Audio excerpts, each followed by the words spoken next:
Our public discourse is entitled Deliverance from a World of Distress.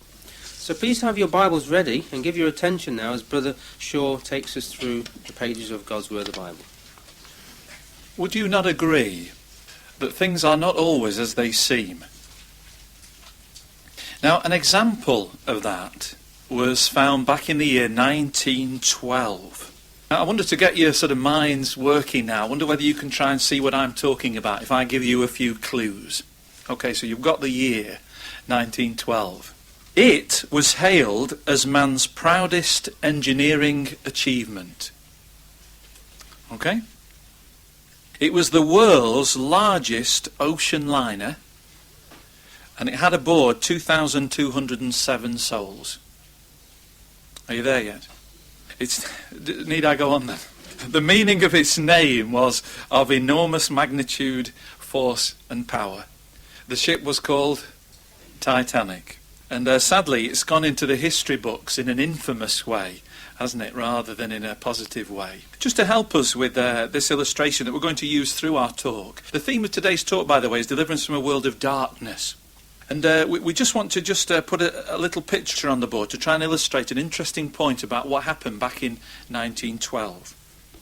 It's huge, that picture, isn't it? We're supplying binoculars at the back so that you can just see everything. Yeah. Now that's courtesy of Hollywood, by the way. There were no photographers out that night. Captain E.J. Smith, who was the captain of the Titanic, said, before the ship sailed, he said, "I cannot conceive of any vital disaster happening to this vessel. Modern shipbuilding has gone beyond that." And you remember really that Titanic, its infamy was contributed to the fact that before it sailed on its maiden voyage, it was deemed to be what? Unsinkable. And one man was even heard to say that God himself could not sink this ship. But that pride and that haughtiness really was probably the downfall of that great, huge ocean liner back in 1912. Because at 11:40 on the night of April 14, Titanic glanced against the edge of a huge iceberg, which cut a gash in the side of the ship, which flooded not 4 watertight compartments, because apparently Titanic could have handled being flooded in 4 of its watertight compartments, but it punctured 5 of them.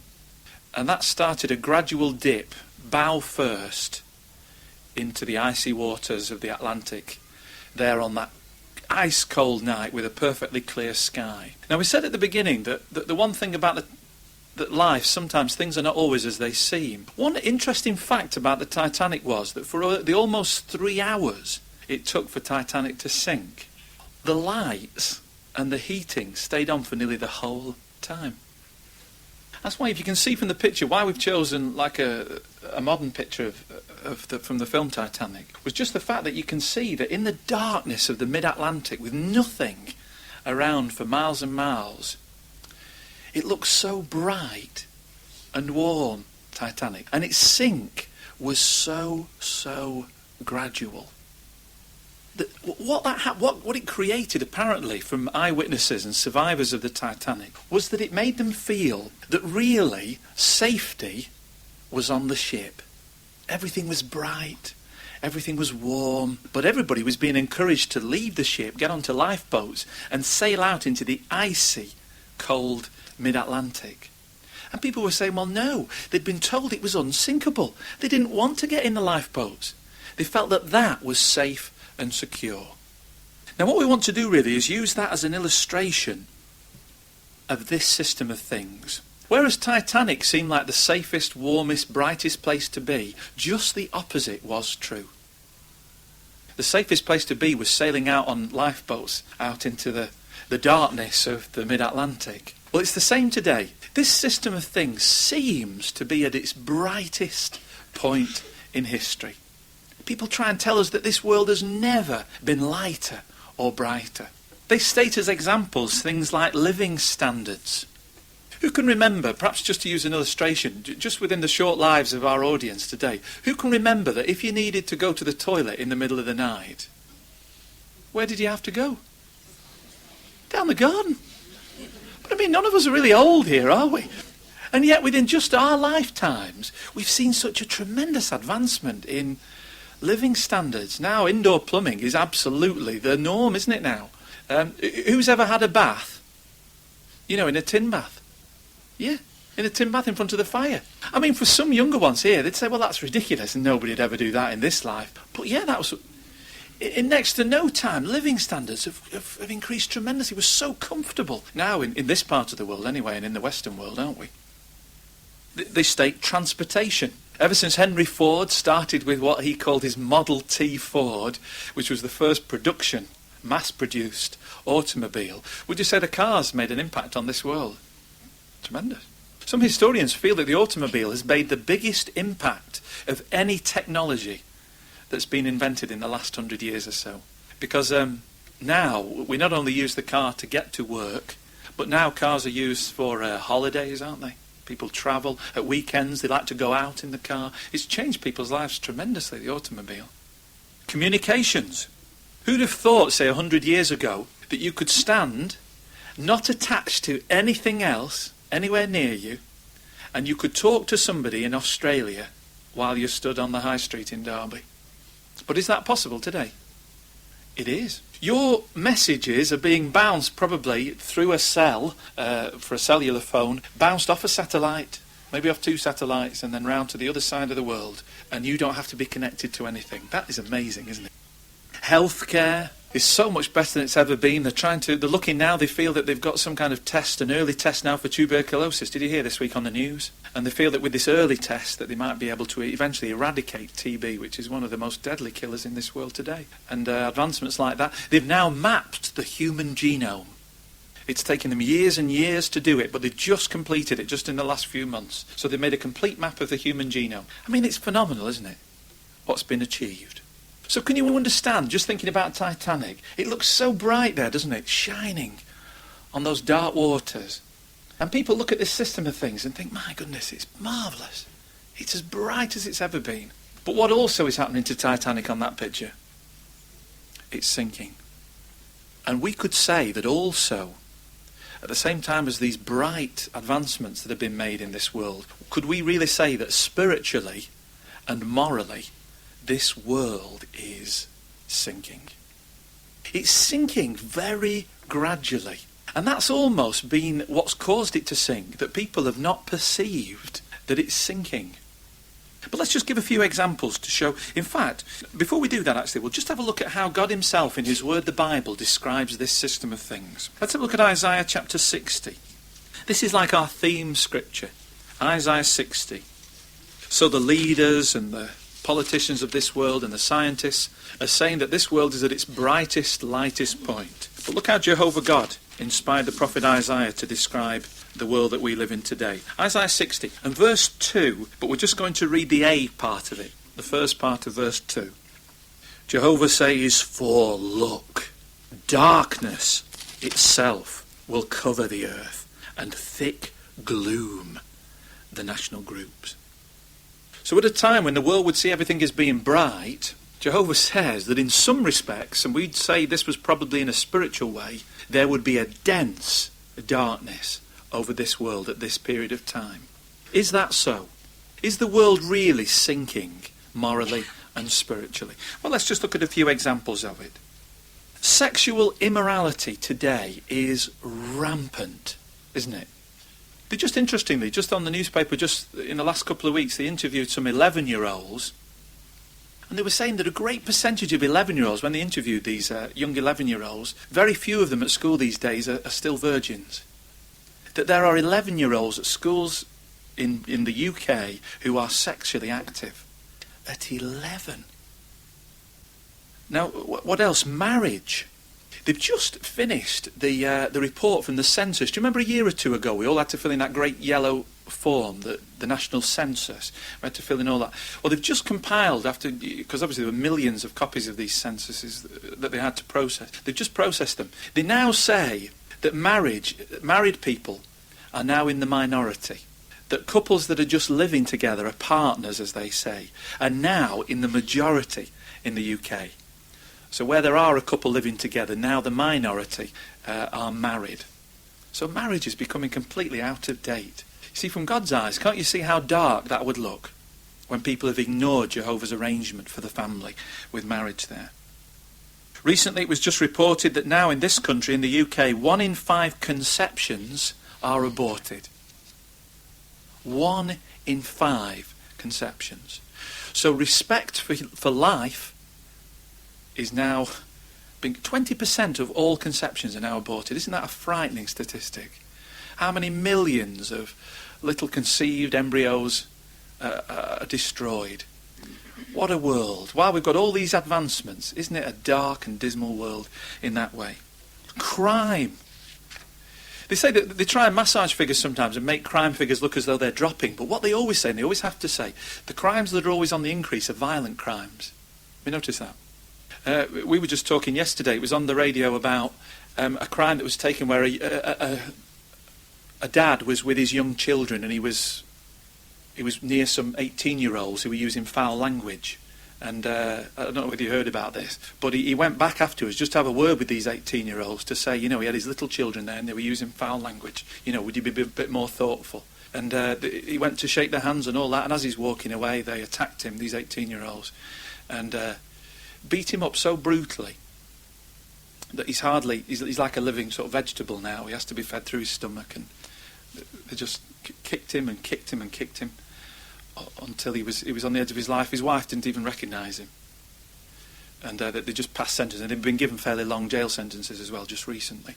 But I just thought, what's happening to the world when you hear, how could 18-year-olds do that to a 40-year-old man? And just watch somebody on the floor there and just kick and kick. It's unbelievable, isn't it? So whilst all these marvellous advances are being made, can't you see how morally and spiritually this world is in thick, dense darkness? It's sinking, and it's been sinking for some time now. And it makes you wonder just how far it'll have to sink before God brings it to a conclusion. And need we say any more if we said that hate has become a part of life in this world, hasn't it? In fact, if I said September the 11th or 9/11, that's gone down in history, hasn't it? Where hate caused people to do such horrendous acts like the Twin Towers there in New York. So terrorism, racial hatred, religious hatred and violence have just come on the up and up. And the world's worried, isn't it? If we're all honest, the world's frightened by all this hatred that there is.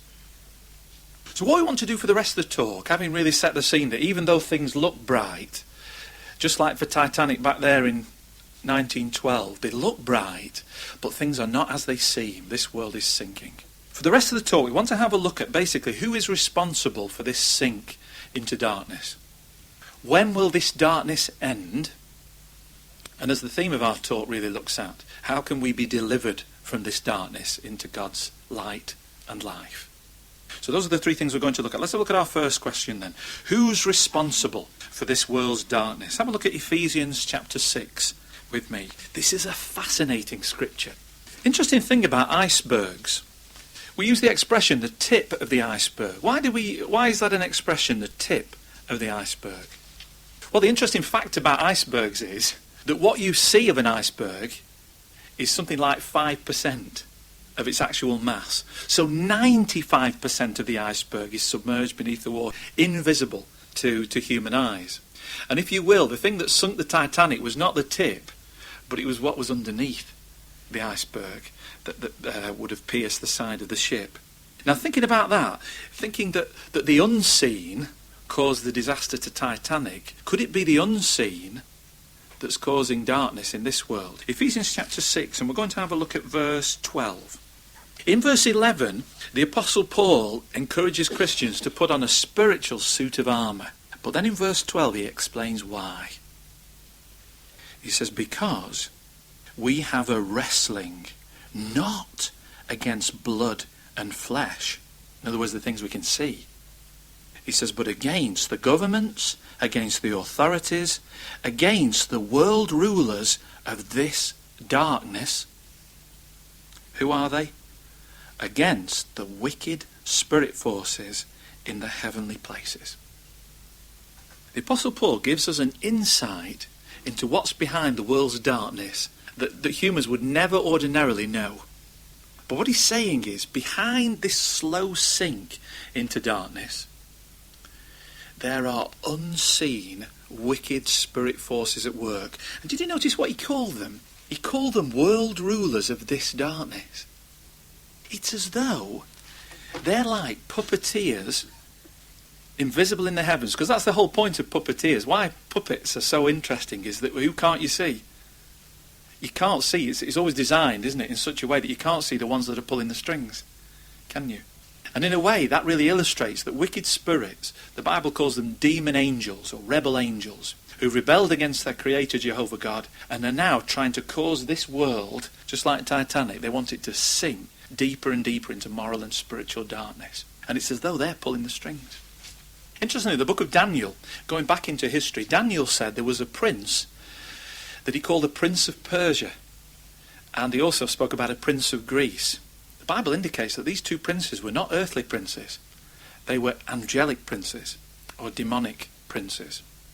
We were just talking the other day. It might be interesting to know that the Prince of Persia is not far away from modern day Iraq. And obviously demons don't die as we know. And therefore it makes you wonder whether it's still the same prince who's ruling Persia and that area. And just as he was bent on expansion and conquest, it makes you wonder whether he's still the same prince that's looking after things there. But what we're saying is, what we just need to get from this is that these demonic princes, unseen to human eyes, are what's really behind the darkness. They're manoeuvring things in this world so that they're going towards ever and ever deeper sinking into darkness. Who's the chief world ruler? Well, turn with me to 2 Corinthians chapter 4. Because it's interesting that this darkness could be created in an interesting way by what's described here in 2 Corinthians 4:4. 2 Corinthians chapter 4 verse 4. Speaking about Satan the devil.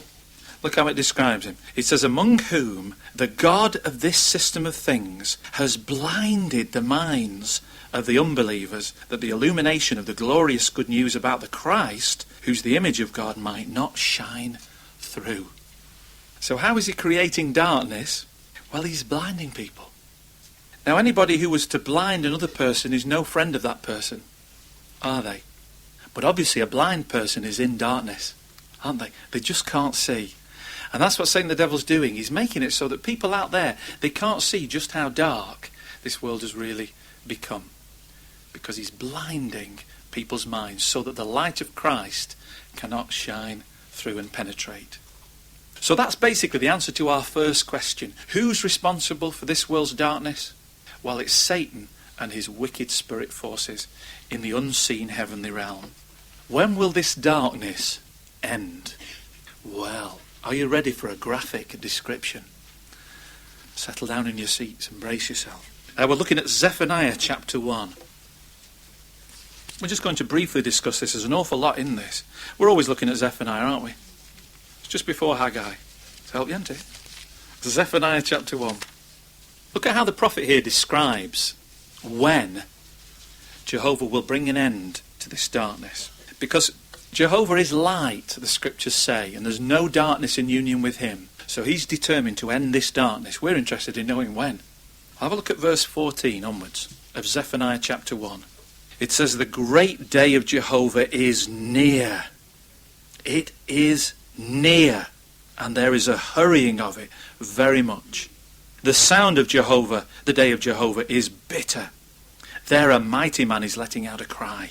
That day is a day of fury, a day of distress and of anguish, a day of storm and of desolation, a day of darkness and of gloominess, a day of clouds and of thick gloom, a day of horn and of alarm signal against the fortified cities and against the high corner towers. And I will cause distress to mankind, and they will certainly walk like blind men, because it is against Jehovah they have sinned, and their blood will actually be poured out like dust, and their bowels like the dung. Neither their silver nor their gold will be able to deliver them in the day of Jehovah's fury, but by the fire of his zeal the whole earth will be devoured, because he will make an extermination, indeed a terrible one, of all the inhabitants of the earth. Ooh, that's serious stuff, isn't it, that? Would you say that that's a graphic description? What we just want to get from this, though, is the nearness of Jehovah's day. Speaking about the last days in which we live, in verse 14, what did it say? The great day of Jehovah is near. It is near, and there is a hurrying of it very much. We'd be foolish, really, to put off in our minds that this world is sinking. In fact, as Titanic was dipping, just to use the illustration of Titanic, as Titanic was dipping deeper and deeper into the icy waters of the Atlantic, what would have happened was, obviously, as the bow would have dipped into the water would have started to creep up the deck. What we've got to ask ourselves as we look at this system of things, we've got to ask ourselves, how far up the deck has the water come? When we've discussed all these things to do with the sort of situation of the world, we need to ask ourselves, how far up the deck has the water come? Because they reckon that on Titanic, they didn't wake up to the seriousness of their situation, sadly, until it was too late. Titanic, with all its confidence, went out from Southampton and Ireland as it left, with not enough lifeboats for the 2,000 souls on board. There was only about enough lifeboats for something like, I think it was about 15 to 1,700. Because they were so confident it couldn't sink. And of course, all the lifeboats had left until people, as they started to really watch the water coming up the deck, they started thinking, oh no. But it was too late. And in a way, we need to take that as a warning today, that we need to look at the world situation. And we need to echo the thought, really, that the great day of Jehovah is near. All the signs, the whole world situation is manoeuvring into such a situation that we know that God is soon going to take over rulership of this world. We need to make our stand soon for Jehovah's worship. So the question that we need to ask is, if we know that it's near, we know who's behind it, the big question, the practical question really that we need to tackle is, how can we be delivered from this world's darkness and come into Jehovah's light? Well, that really takes us back to our theme scripture. Can we turn to Isaiah 60 again? Because in a way, you see, mere awareness of danger wouldn't have saved somebody on Titanic, would it? If they were just aware of the danger, that's not enough. They needed to take positive action in order to be delivered from that devastating situation. Isaiah chapter 60 gives us a very deep prophecy to do with the last days of this system of things. But let's read verse 1 and 2 together. Verse 1 says, "Arise, O woman, shed forth light. For your light has come, and upon you the very glory of Jehovah has shone forth.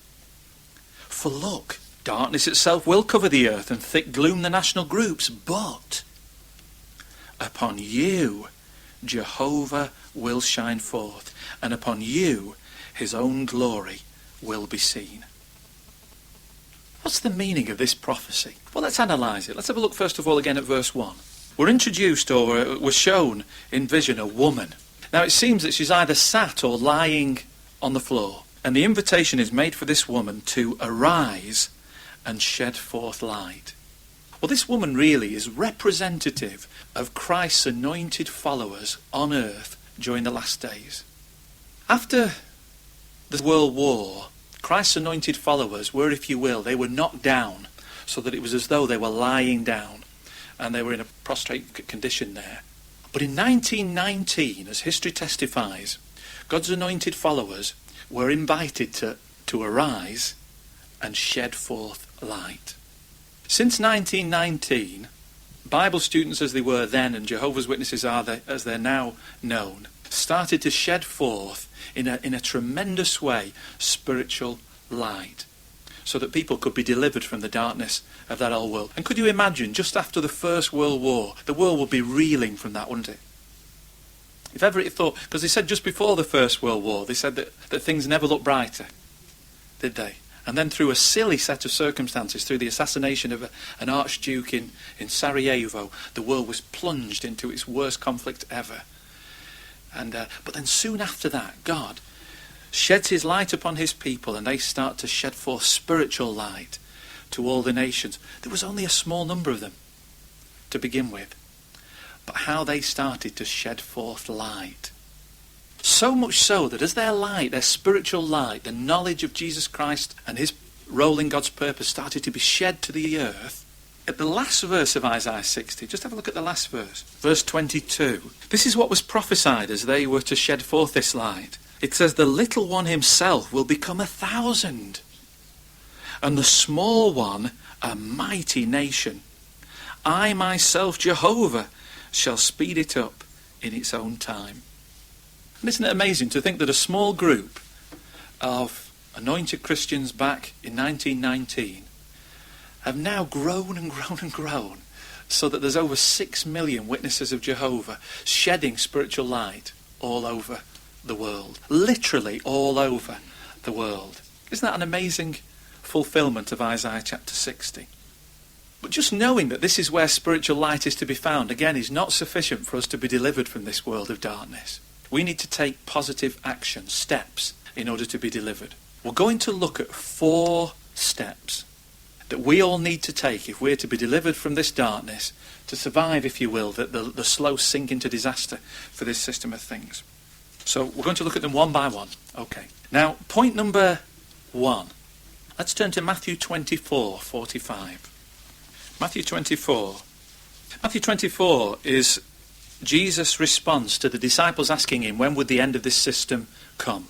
And as a clue to understanding when the end would be near, in verse 45 he asks a question but doesn't answer it. What's the question in verse 45 of Matthew 24? It says, who really is the faithful and discreet slave whom his master appointed over his domestics to give them their food at the proper time? What Christ was indicating here, that for Christians in the last days, they'd have to answer that question. They'd have to find out who really is the faithful and discreet slave. Now you might be thinking, well, how would you know? How many religions are there in this world? Well, the Reasoning book tells us that there are 10,000 different religions in this world. 10 major religions, but 10,000, if you will, divisions within those major religions. And then Jesus says, well, you've got to ask yourself, who really is the faithful and discreet slave? Which one of those 10,000 is the right religion that's dispensing spiritual food or shedding spiritual light for people? Well, in a way, the clue's there in verse 45. What does it say the faithful and discreet slave would be doing? Giving them food at the proper time. Commentators admit that this is not talking about literal food. It's not like dishing out bowls of rice. It's looking at spiritual food.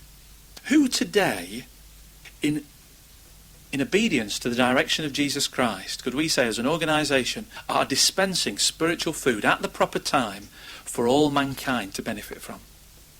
Well, facts say that the largest preaching campaign the world has ever experienced is taking place right now. And can you guess who's doing it? Well, it's volunteers.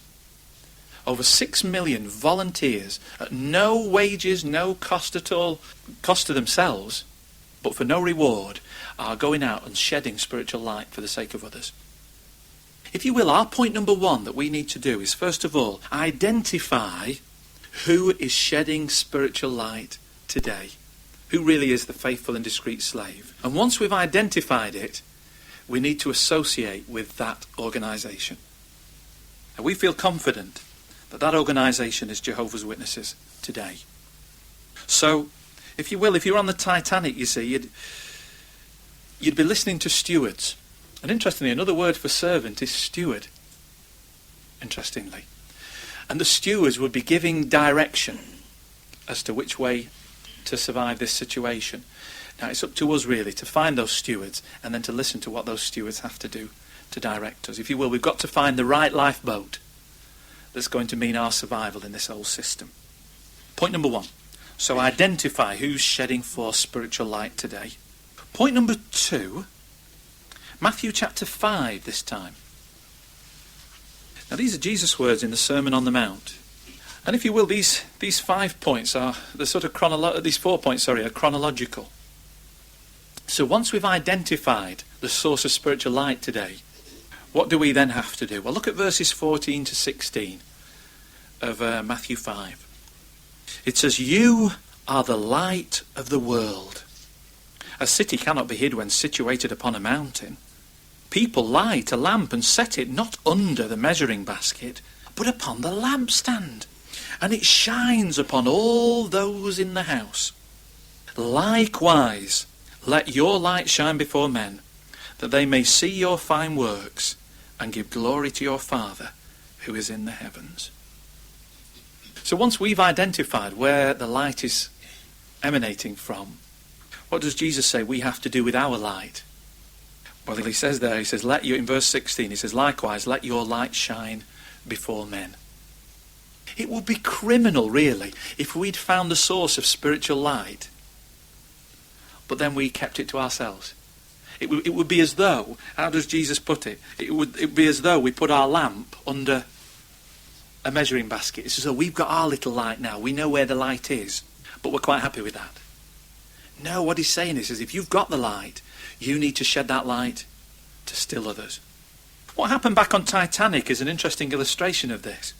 The New York Times of April 19, 1912, so this is just a few days after the disaster, one survivor was interviewed and he made a statement in the New York Times. I'd like to read it to you so to get a flavour of what was happening on the boat. It says, the members of the crew urged everybody to get aboard the lifeboats. But it says no one was in a hurry to do so. It was believed that there was no danger. Isn't that interesting? It says the people were apathetic at first all through the ship. The confidence that the ship was unsinkable was so great that most felt sure of its safety until the last minute. And when you look at the picture on the board again, I mean, I know it's dipping quite deeply there, but remember how gradually it would have been going down. Couldn't you see how people could have been deceived by its seeming stability?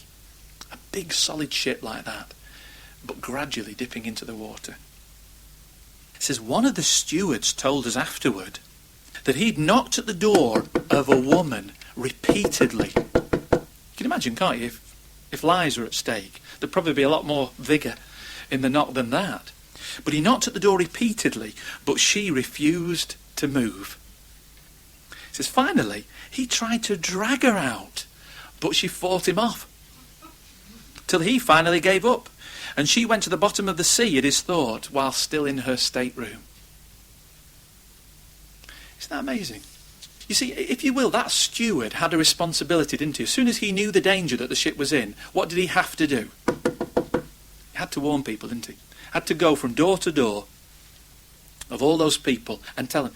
Now, whether or not they listened to the steward, whose responsibility was that? Well, that was theirs. But the steward's responsibility was to warn, encourage. And I think he went the extra mile, didn't he, really? By trying to drag the woman out. But she fought him off. I think that's an interesting illustration for the world today, don't you? Because ironically, the scriptures direct that once we find the source of spiritual light, we should go from house to house or door to door, making known that same source of spiritual light so that people can come out of darkness and be delivered. So that's point number 2, really. We have to help others by letting our light shine. That's part and parcel of this situation as we find it today. Point number 3, Hebrews chapter 10. Apparently people were very frightened, of getting into the lifeboats. And there were a couple of reasons for that. The one thing, it was so cold. And they feared that if they were to sail away from the ship into literally the icy waters of the Atlantic and the freezing cold temperatures that there would have been there in April, in the middle of on a clear night. And the other thing was, this was interesting, I found out when I did a bit of research, is that somebody told me what these were, but you've got these sort of metal bars that come out that hang the lifeboats on. Somebody told me what they are. Davits, davits, is that right? Is that what they are? Well, they've got these steel sort of davits coming out there in the lifeboats, and obviously they hang nice and easily when they're empty. But obviously, you get 70 people in a lifeboat hanging on these davits. And apparently eyewitnesses said that the davits bent by about a foot. And it looked really precarious. And as they were lowering the lifeboats, obviously there was no electric ways of doing it. They just had to do it block and tackle kind of way as they're lowering it. And apparently when you were in it, they'd often let the one end jerk down, and then they'd try and level it with the other. And apparently it was pretty frightening getting into them.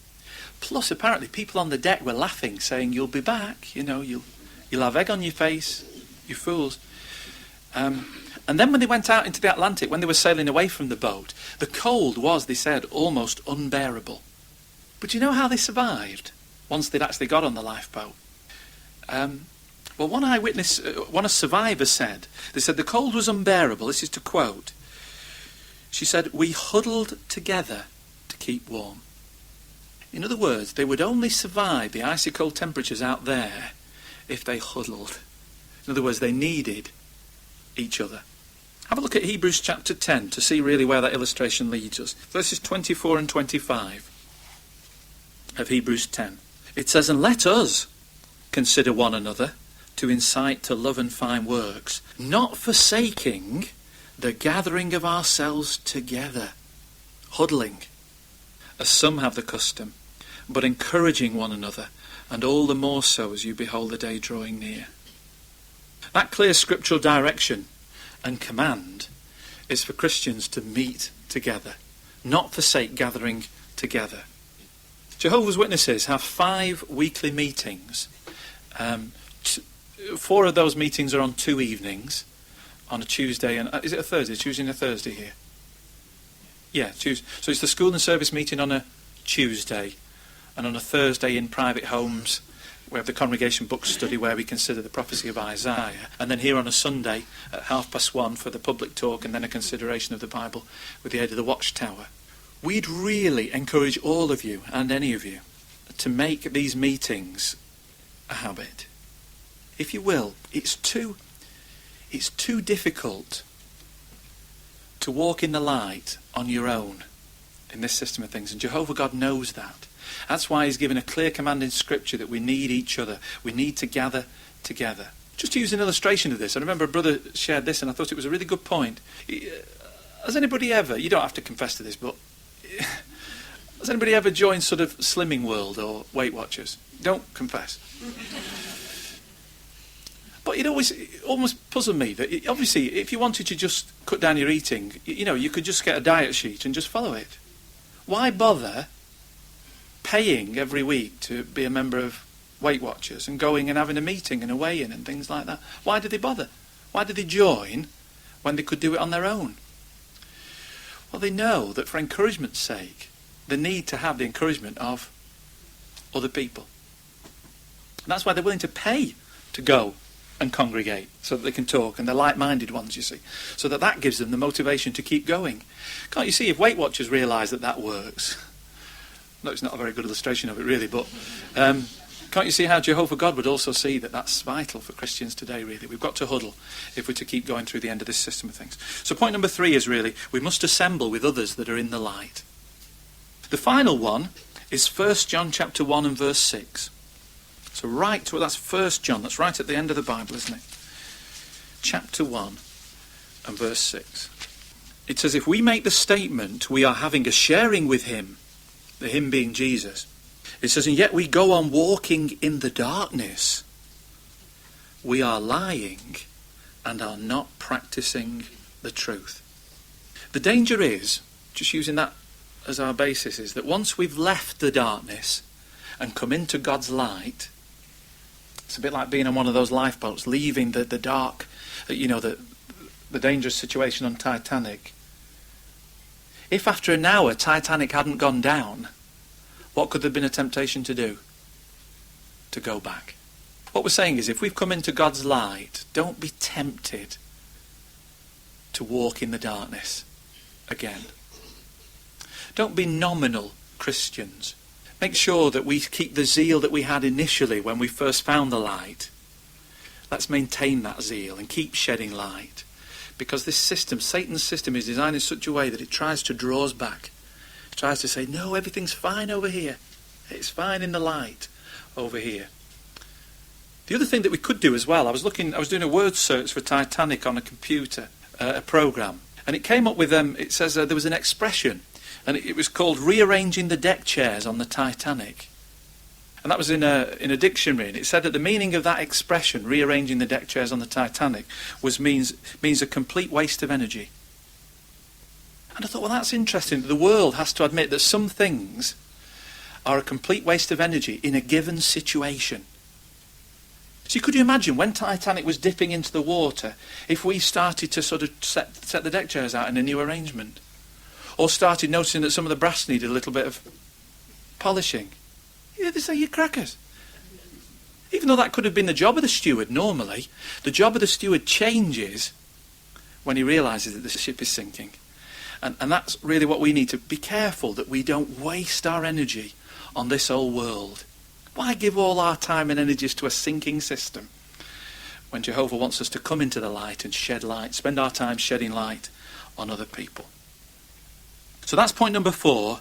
Avoid drifting back into the darkness. So what were those 4 things? Let's just summarise them briefly. We've got to first of all identify the source of spiritual light. We need to help others by letting our light shine on them, sharing the good news with them. We must assemble with others that are in the light, and we must avoid drifting back into the darkness. Back on Titanic in 1912, there were various classes that you could have been in. Bought tickets for different classes, first class, second class, steerage, third class. But ultimately there were only 2 classes.